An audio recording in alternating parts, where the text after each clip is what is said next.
رابی پیرزادہ نے فحش ویڈیوز کس لیے بنائی اور کس کے لیے بنائی؟ آج کی اس ویڈیو میں ان تمام تر باتوں سے پردہ اٹھایا جائے گا۔ پاکستانی اداکارہ اور گلوکارہ رابی پیرزادہ کی اس وقت ویڈیوز کافی زیادہ وائرل ہو رہی ہیں۔ ان ویڈیوز کے متعلق اب تک کی خبر رساں اداروں کی جانب سے جو رپورٹ سامنے آئی ہے اور رابی پیرزادہ کا اس وقت جو موقف ہے وہ بھی آپ سے شیئر کیا جائے گا۔ اور اس کے علاوہ ان ویڈیوز کے حوالے سے مسلم لیگ کے کچھ اکاؤنٹس ہیں، وہ یہ پروپیگنڈا سوشل میڈیا پر کرتے ہوئے نظر آ رہے ہیں کہ ان ویڈیوز کو وائرل کرنے کے پیچھے فوج کا ہاتھ ہے، کیونکہ کچھ عرصہ پہلے رابی پیرزادہ نے ایک ٹویٹ کیا تھا، اسے ان کے ساتھ جوڑا جا رہا ہے۔ جبکہ اب تک یہ بات سامنے آئی ہے کہ رابی پیرزادہ نے کشمیر کے حوالے سے بہت زیادہ آواز اٹھائی ہے، تو شاید یہ ویڈیوز فیک بھی ہو سکتی تھی، لیکن ایسا کرشمہ نہ ہو سکا اور افسوس کے ساتھ یہ کہا جا رہا ہے اور پکی انفارمیشن سامنے آئی ہے کہ رابی پیرزادہ نے ان تمام تر کانٹینٹ کو، ان تمام تر ویڈیوز کو تسلیم کر لیا ہے، اور یہ بھی تسلیم کر لیا ہے کہ یہ ویڈیوز انہوں نے خود اپنے ہاتھوں سے بنائی تھی، اور یہ بات بھی تسلیم کر لی ہے کہ یہ ویڈیوز انہی کی ہیں۔ اب آپ کو ایک چونکا دینے والی بات سے آگاہ کرتے ہیں کہ رابی پیرزادہ کا حیران کن موقف یہ سامنے آیا ہے کہ انہوں نے جس موبائل سے ویڈیوز کو ریکارڈ کیا تھا، انہوں نے وہ سیل کر دیا ہے۔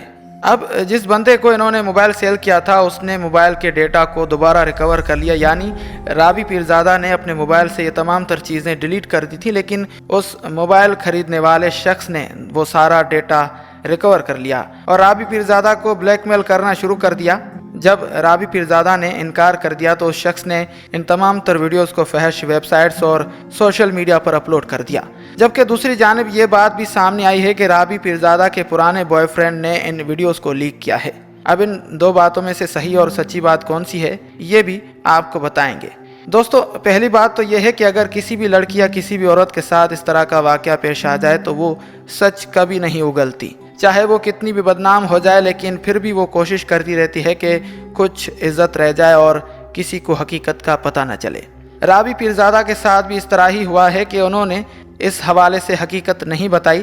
حقیقت تو یہ ہے کہ رابی پیرزادہ نے اپنا موبائل کسی کو بھی سیل نہیں کیا ہوگا، کیونکہ ان کے پاس اور اس طرح کے لوگوں کے پاس بہت زیادہ پیسہ ہوتا ہے، تو سوچنے کی بات یہ ہے کہ انہیں موبائل بیچنے کی ضرورت کیا تھی۔ شاید ایسا ہو سکتا ہے کہ یہ اپنے بوائے فرینڈ کے ساتھ لائیو فلرٹ کر رہی ہوں اور اسی دوران اس نے رابی پیرزادہ کی ویڈیوز ریکارڈ کر لی ہوں۔ اب وہ شخص کون ہے، اس حوالے سے چند ایک نام بھی سامنے آئے ہیں اور وہ بہت معروف نام ہے، لیکن اس بات پر پردہ ہی رہے تو بہتر ہوگا۔ اب یہ تو ان کا ذاتی معاملہ تھا کہ نہ جانے ان کے درمیان کس بات پر جھگڑا ہوا، کس بات پر ناراضگی ہوئی، جس کی وجہ سے اس شخص نے ان ویڈیوز کو لیک کر دیا، لیکن اسے ایسا نہیں کرنا چاہیے تھا، اور رابی پیرزادہ نے جو کیا اسے بھی اس طرح کی حرکات و سکنات نہیں کرنی چاہیے تھی۔ حقیقت بات ہے کہ برے کا انجام برائی ہوتا ہے۔ اگر وہ اس طرح کی حرکت نہ کرتی تو آج انہیں شرم و تنقید کا سامنا نہ کرنا پڑتا۔